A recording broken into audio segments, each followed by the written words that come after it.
You're listening to The Crypt, and I'm delighted to be joined on the show today by Niamh Barry from the Irish Fairy Door Company. Fairy doors are an amazing gift to give a child, because by giving them this gift, you're giving them the gift of imagination. So Niamh, you're very welcome to the show. Thank you very much, Rita. It's lovely to be on. Well, for those who haven't yet heard of the fairy door, I'd say it's very few. Well, in Ireland anyway. Can you explain what they are? Okay, so it's a little tiny door. You can get them in all different colours: pink, blue, purple, red, green, yellow, and different shapes as well. Basically what you do is you choose your door, and then you choose where you'd like to put it. So whether it could be inside on a skirting board, or on a mantelpiece, or outside on a tree or on a fence.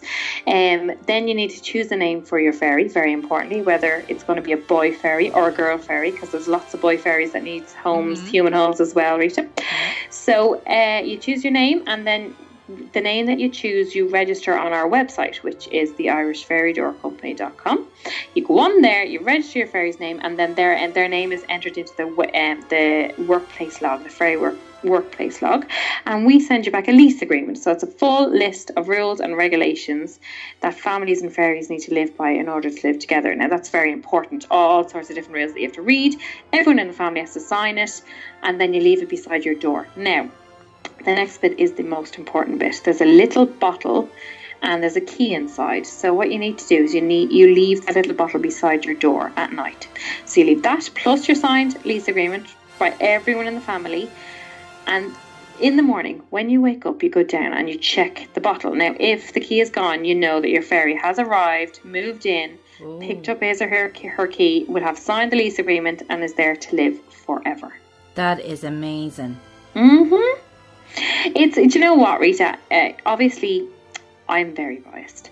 And I have two children that are big believers in my house, and they've been our inspiration since the beginning, since it started in 2013. But it's not, it isn't, like essentially what it is a little piece of wood. What it represents is so much more than that. As you said in when you opened the interview, it's the gift of imagination. It most definitely is. It's a journey that you, not only your child goes on, but you go on, because it promotes, obviously, as I said, imagination, but it promotes so much more. Just magic in general, just believing. And having the magic in your life. So, knowing that your fairy is going to live there forever, you've got a friend that comes out at night that helps to blow away your bad dreams, that obviously collects your teeth. That's obviously still a big part of their job, but that generally spreads health and happiness around the house every single day. Oh, that is so magical. And as you said, it's not just a block of wood you get through the door. It's a journey. It is, absolutely. And, I think one of the most surprising things, and I've said this quite a few times to quite a few people because it's so true, we knew that children would appreciate this because obviously we have our own little people, and, it was obvious from the minute we introduced it. But what has definitely been most surprising is that it's something that the whole family has enjoyed. It brings out the child in everybody. I got a photograph in. I actually put it up on Facebook this evening on our page of a lady who is in her mid-30s, and she's sitting down beside a fairy door, and we get so many photographs. But her son has one, and she has one, because life is difficult, and life can sometimes be hard. And what this has done, and what the feedback we get on so many occasions, is that it makes people smile. And there's not very much really in the line of toys particularly that you can walk past and smile. And really that's, we're very proud of that. And as I said, it's something that we didn't really anticipate. We didn't anticipate it being as big. Well, catching everybody's imagination, young and old. It was definitely a surprise, and obviously a welcome one, because then you have this constant inspiration. So we're inspiring people. They're obviously then inspiring us, and it's going around in this big circle the whole time. I mean, I put up a post on Facebook last night, and I said there's a couple of families that need a little bit of advice on what to call their fairy. Can anyone help? And I got something like 700 comments. 700 people. 700 people within a couple of hours saying, "Oh, my fairy's called what? You know, whether it's, I think it was Snuggle Sugar Puff, or it was Twinkle, or it was Raindrop, or there was every type of name you could possibly imagine." But just people are so ready to share, you know, so ready to get involved. So and yeah, it's very special, and obviously you can tell that I'm very passionate about it, and that I believe that it's something really special, and it's just lovely, really, really, really heartening to see the reaction that we've gotten. And like, what put the idea in your head? Well, it was the company is owned by myself and my husband Oisín, and then my best friend Aoife and her husband Gavin, who's also a friend of mine. They were childhood sweethearts, so we're married and they're married. Two couples came together. How it all happened was that myself and Aoife were in New York about 3 years ago, and we were upstate in this very strange little curio shop. And we saw a little piece of wood that was shaped like a door, and it was only about 2 inches in height. And we said, "Oh, you know what we could do? We could have put the door up in the house, and a fairy could move in, and then the fairy only comes out at night." And we came, you know, just thinking of all the different bits and pieces that fairies need to do. Now, I have a good imagination, but Aoife has an incredible imagination, an imagination that would just blow your mind.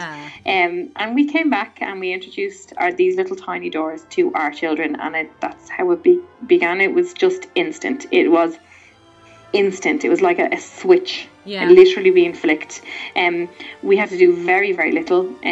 The children just they took their little fairy into their heart and into their family. Like, my son is 9 now, and he is still signing. He signs his birthday cards, you know, if it's from the whole family. It's me and Mammy, Daddy, Keen, Eva, Sparkly and Esme, which are our two fairies. Like, they're part of the family. He draws a picture and they're in it. You know, it's the same as my daughter. My daughter is nearly 5 now, and she does the same thing. So it happened very quickly in that sense. What happened then after, obviously, myself and Oisín and Aoife and Gavin had been fairly badly hit by the recession, and probably myself and Oisín maybe a little bit more so, but the other guys were fairly bad too. My husband was in finance, so as you can imagine, just the banks closed their doors and it was just game over, and was very scary. My dad then ended up getting quite sick, and I stayed, of course, to look after him. Now, in hindsight, if you look back, you kind of think, there's so much fate involved, because we would have had to emigrate if my dad hadn't gotten sick. We would have been gone, first and foremost. So if you can find a silver lining in such a horrible time, he got sick, we stayed, and thankfully he got better. And in the meantime, we survived, and we were barely surviving, I'll be honest with you, and that's very, very true. And we sat down. It was in June of 2013, which was probably about 20 or 21 months ago, and we sat down, and I was in myself and Aoife were chatting at her kitchen table, and we were just talking about our fairies and what they were doing. And Gavin, who was her husband, was kind of lingering in the background, and he was in sales, and he said, "I think we could do something with this. Like, look at the ideas that the kids have, the ideas that you have. It's just so, there's something here." And it began from that day. That was, I think, about the 4th of June 2013, and we had our website and our packaging designed about 4 or 5 weeks later. But we had absolutely no money, absolutely not a cent did we have, and that is not an exaggeration. And my mum, who had given up smoking 8 years previously, had saved all the money that she would have spent on cigarettes. She saved it. So she gave it to us. It was €8,500, and she gave it to us and said, "Just take it," because I suppose it was twofold for her. She really believed that we had something special, but she also desperately wanted us to stay. And that was our seed capital. That's what we started on, and that's what we built on, and we haven't gotten anything else since. That is just such an amazing story. To think you start. It's funny as well, like, think you started out with your mother's fag money. Yeah, Yeah, do you know what I mean? That is amazing. It's so true. It was insane. It was in a Kit Kat money box, like a savings box, and she kept it in the house, and she just handed it to us and said, just go, it doesn't matter, whatever happens, just go and do it. So she literally had a break, had a Kit Kat. This is it, literally. Now she's part of it now. You know, she works in the in Ferry HQ along with an awful lot of other people. Our website and our Facebook page launched on the 28th of August in 2013, which is just under 18 months ago, and just the pace that in which we've grown has been just mind-blowing and humbling all at the same time. But for all the reasons that I said already, Rita, people just needed something. They really did. They needed something to just... The timing of it was perfect, like. Yeah, it was. It was for us and for the general Irish public. It was just something that, you know, everything was fairly bleak for a while for so many people. And I'm not saying for a minute that Fairy Doors made a massive, massive difference, but it did bring a smile to people's face, which I'm very, very proud of. Very, very proud of. And I will always be, you know, always. Even on Facebook, for months, I don't think a day goes by where Fairy Doors don't come into my feeds. So, yeah, we see. This is great. Yeah. It's great. I think, and again, it's kind of what I mentioned earlier on.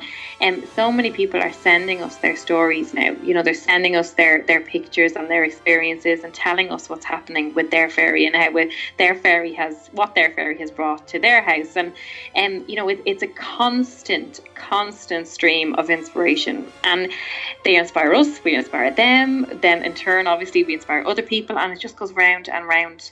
It's very special. It really is. Well, the other thing is, as you said there earlier, they can go on, they can register their fairy. Yes. And then that gives them full access to magical matters. So it does. Since we started, Rita, like Fairy Doors, there was one or two companies. I mean, there was a small company somewhere in Scotland, and then there was another company in Australia. But really, there were no other companies making Fairy Doors, and obviously there's an awful lot now. But when it comes to what makes us different and what makes us unique and stand out, it most definitely is magical matters. Mm-hmm. So when you register, you don't only obviously get the lease agreement, that's just the beginning. You get a constant stream of magic. So every single week we will have what we call a post about, like it would be an activity one week, or it might be a story about a fairy another week, or it might be for example, now just after Christmas we had the fairy jump test. So fairies were taking it a little bit too easy over Christmas, and they weren't flying enough, and they're getting a little bit lazy. So Queen Kate, who is obviously the queen of all the fairies in Fairy Valley and the whole world, she sent us a message to ask all of the fairies everywhere in the world to take this jump test. So basically what you needed to do was you needed to measure a foot from the ground up against the wall, near enough to their door, and just mark it off. And they had to jump, see how high they could jump. And now if they could jump higher than the foot, then they were fine. But if they weren't making the mark of the foot in the wall, well, then they needed to do a certain amount of exercise. So, say, for example, flying up and down and kind of stretching their wings out really far and all sorts. So there's a constant flow of that type of activity and story and all sorts. So you're not on your own either. So it's not a case of you going and buying the door and then, you know, between you and your children using your imagination. There's a constant flow from us, and we'll help you along the way. Yes, my little girl was telling me, because she's mad to get a fairy door, so I have to get one for her. Well, we'll send you one, Rita. We'll send you one. Thank you. But she said to me that whenever she gets a fairy door, that it's very important she doesn't open the door, because she'll let all the magic out. Well, this is it. I mean, you know, the fairy will always keep their door locked anyway. But if you kind of tamper with fairy door, it's quite upsetting to a fairy. Fairies like to just have their door just left alone. Now you can, by all means, have a little. If you want to knock on your fairy door, you just need to tip it with your little finger. Just tip it really, really, really softly, and your fairy will hear, of course. Now your fairy generally needs to sleep during the day because they do all their work at night. So during the day, again, it's really important that you use your indoor voice, that you're not shouting or anything, because that wakes your fairy up during the day. And I mean, they're fine, but still, it's like us. They're like us. They need to get a certain amount of sleep in order to be able to do their work, you know. And then I believe you host fairy parties as well. We most certainly do. Yes, we've got Fairy Clodagh and her team of fairies.